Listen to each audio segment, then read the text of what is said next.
Quickfire tutorial time with me, Rob from edison365. Today, we're going to show you how easy, quick, and creative it is to build a workflow within edison365.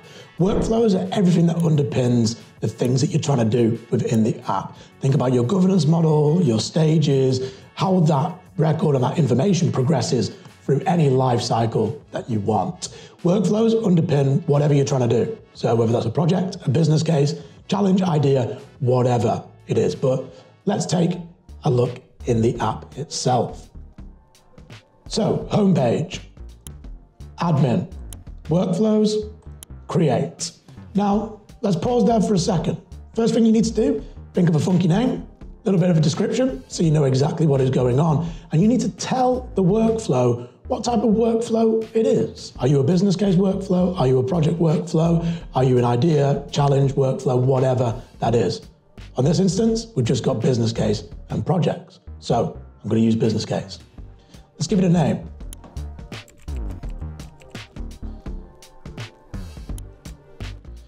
I'm going to ignore the description. I'm going to give it a business case scope.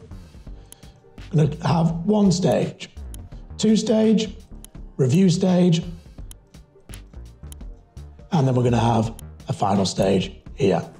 You can also add conditional nodes in there to add a little bit of automation within the flow. But for this demo, I'm just going to show you a really simple open, review, and then decision stages based upon creating a business case.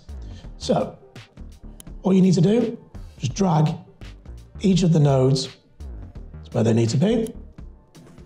As simple as that. Let's reorder these a little bit. I'm going to come in here. I'm not going to bother with the name. Just going to go default, default, default. And just as we go through, you can see how easy this is to add the cards and the data within here. Within this review node, you can automatically add reviewers directly into your workflow. So it's to standardize it. Those people need to review, then it passes on to the next stage. Let's see how easy this is.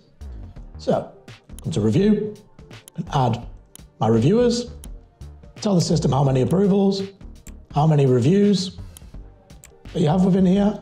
Super easy. Best bit about this is when a business case reaches maturity, you can tell the system that you want it to become a project. Go to advanced options, allow project creation. Now this means at stage node 4, this business case can transform, like your favorite Pokemon, into a project. And it really is as simple as that. Save the workflow, add it to a template, and you are off and running. Thank you for watching. See you again soon.